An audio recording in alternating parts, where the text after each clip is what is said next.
Greetings, Math 109. This is Professor Campo from my living room. Pretty exciting. I'm going to do some questions from section 9.1 from the WebAssign.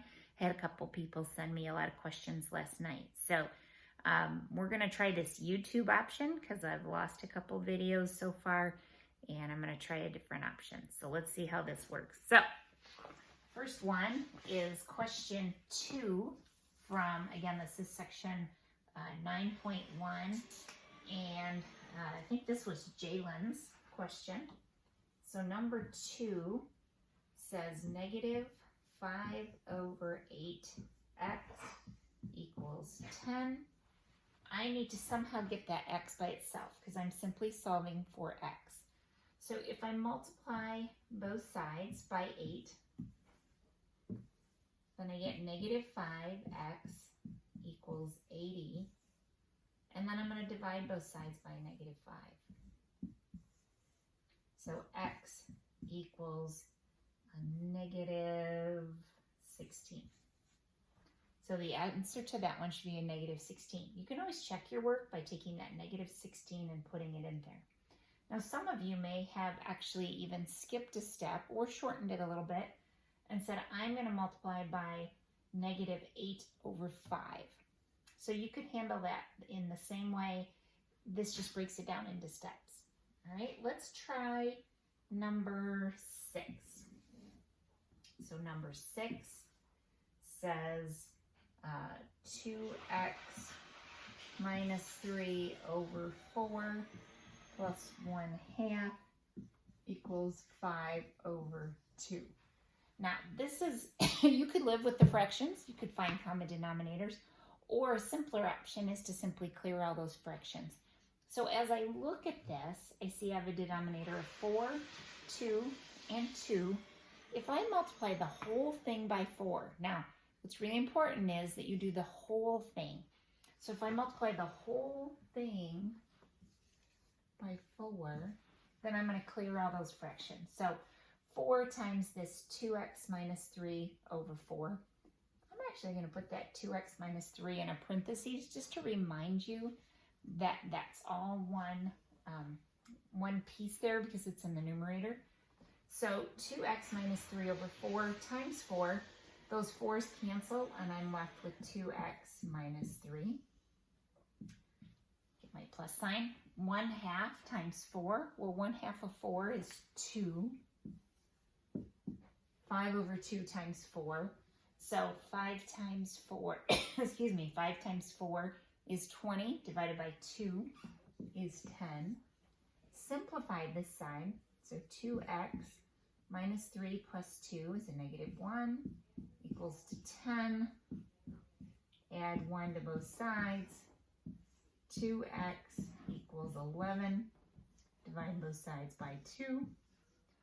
So x equals, they actually left it as 11/2, but you could do it also as 5.5. I think it would take that answer as well. All right, let me erase this side. Let's do number 7. 7 is very similar. So I have 3, whoops, that's what I'm going to multiply. Yeah, no, that's what it is. 3/2 times x minus 8 equals 1/3 2x plus 4. And remember, your exact problem might look a little bit different, so make sure you use your numbers. Again, I want to clear these fractions. I have a 2 in the denominator and I have a 3.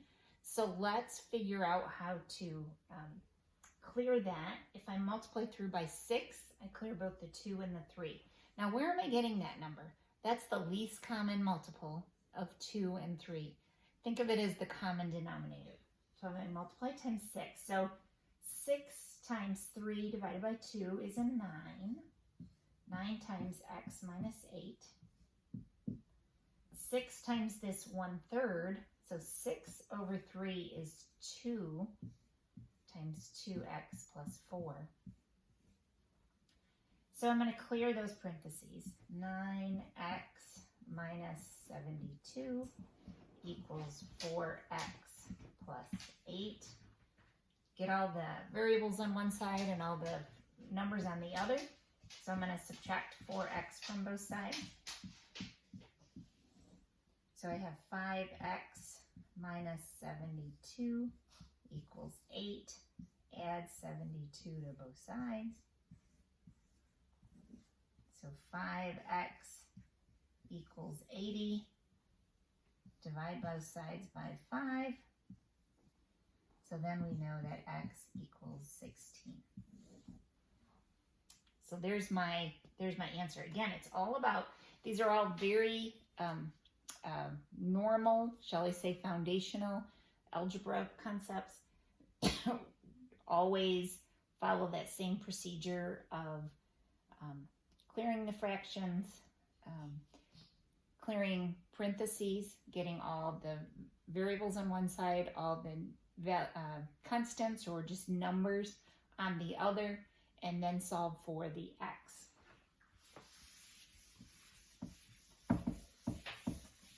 All right.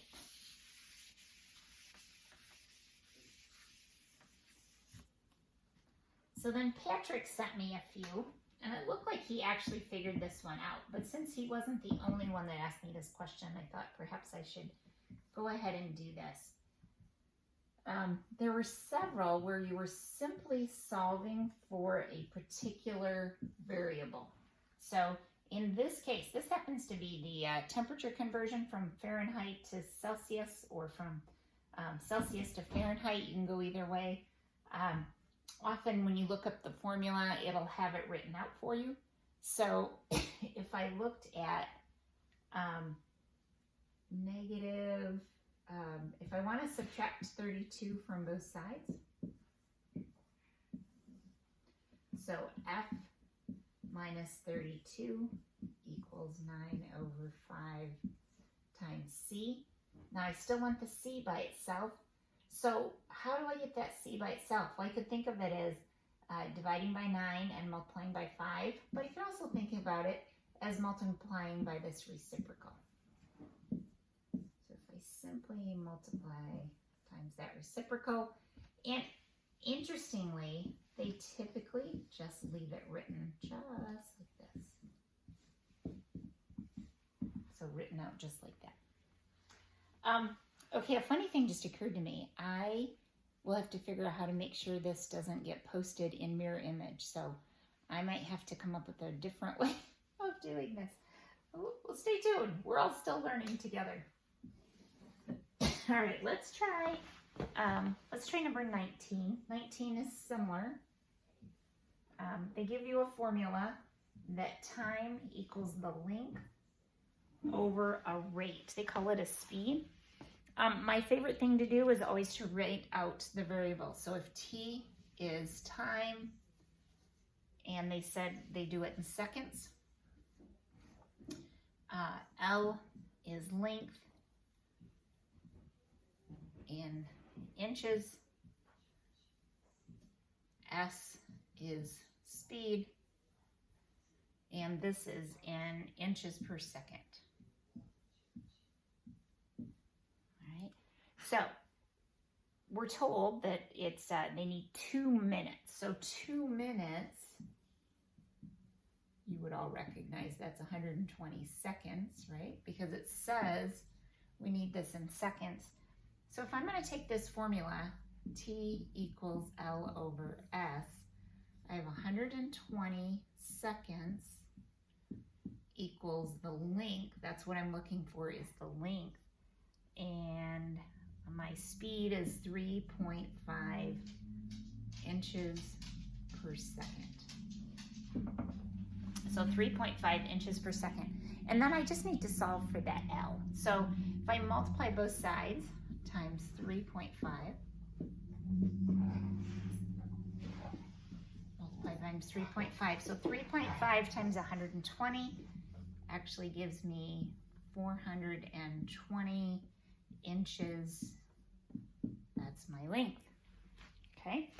Now, there were several questions about BMI, so body mass index. And again, you didn't have to know, you didn't have to watch the video, but there was a video if you wanted to see that. You are simply solving for a variable that is in this equation. So they give you this equation that B, which is BMI. So let's write these out. So B is BMI, W is weight in pounds, and H is the height of the person. And that's in inches. And all of these, it was quoted in feet and inches, so then you need to go back and fix that. So body mass index is 705 times W over H. Oh, H squared. Oops, almost dropped that. H squared. So first of all, the first person was 6'1". So if you're 6 feet 1 inches, that's 6 feet times 12 inches plus 1 more inch. That's 73 inches. So that gives me my 73 inches. So B is 705, and we're told the person is 212 pounds over 73 inches squared. Let me just turn those into a little squared. So my BMI is 28. Okay, so that one is 28. All right, that was question 21. Let's move on to 24 because it's similar but it has a little twist. So it's the same formula. I am just going to erase a couple things out of there. Let's see, the person is not quite as tall.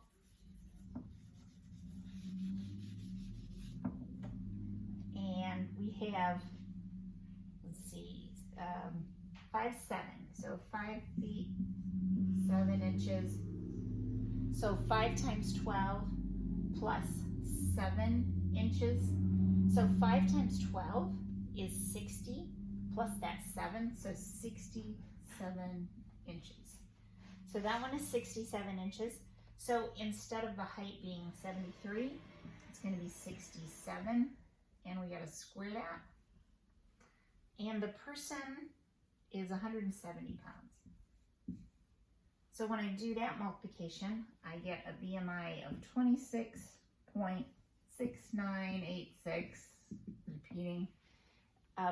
Part A says how much higher is the BMI index than 22. So we take this 26 point, I'm just going to round to 26.7 minus 22 is 4.7.